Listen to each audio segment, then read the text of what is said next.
અને જે લોકો આ સંસારમાં છે એવું સમજી જાય કે આ મારી કલ્પના હતી, પણ મારે આમાં બંધાવું નથી, આ પૂરું કરી નાખવું આ જન્મમાં, તો આને પૂરું કરી નાખવું.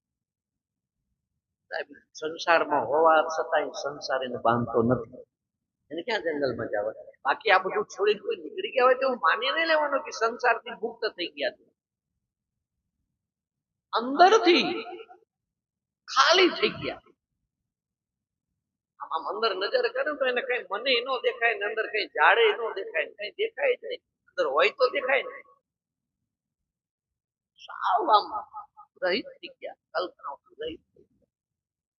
પછી રહિત થઈ જવું એનું જ નામ ધ્યાન, એનું જ નામ ભજન. ભજન એટલું છે. આંખ તમારી ખુલી હોય તો ભલે, આંખ બંધ હોય તો ભલે, અંદર કઈ છે જ નહીં તો કોના ધ્યાનમાં જ છે. બાકી આંખ બંધ કરો કે મને આંખ બંધ કરું દુકાન દેખાય તો ક્યાં ભગવાનનું ધ્યાન લાગ્યું? પૈસા દેખાય ધ્યાન લાગ્યું?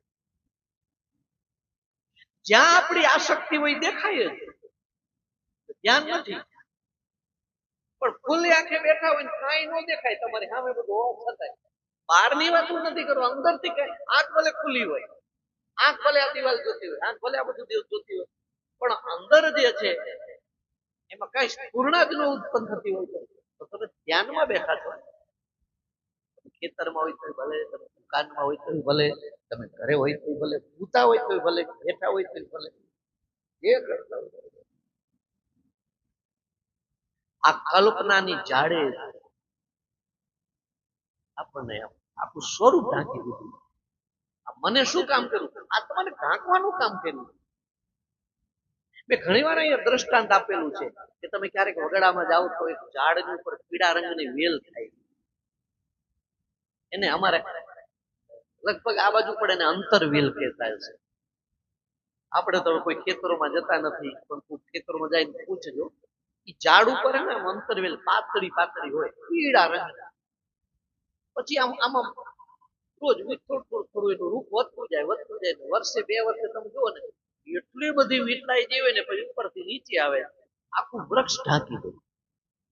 હવે આ વૃક્ષ કયું છે એ ખબર ન પડે કોઈ ને. નહીતર વેલ પેલા આટલી જતી, એ થોડીક જતી 2 ઇંચની, પછી વધતી આખું વૃક્ષ ઢાંકી દીધું. હવે ઈ વૃક્ષ કયું છે નક્કી કરવું હોય તો એના માટે કઈ ચોપડી વાંચો તો મેળ પડે, પુસ્તકો વાંચીએ ના મેળ પડે, કોકની પાસે ભણવા જાવ તો ના મેળ પડે.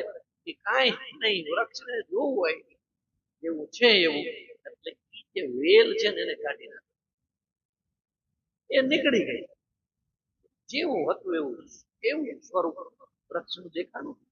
બસ એવી જ રીતે છે આવું કે આ મન છે ને એને આ સંકલ્પ વિકલ્પ ઝાડ ઉભી કરી છે ને એને આપણું સ્વરૂપ આખું ઢાંકી દીધું. એમાં આપણે હું આત્મા છું એમ બોલવી ક્યાં?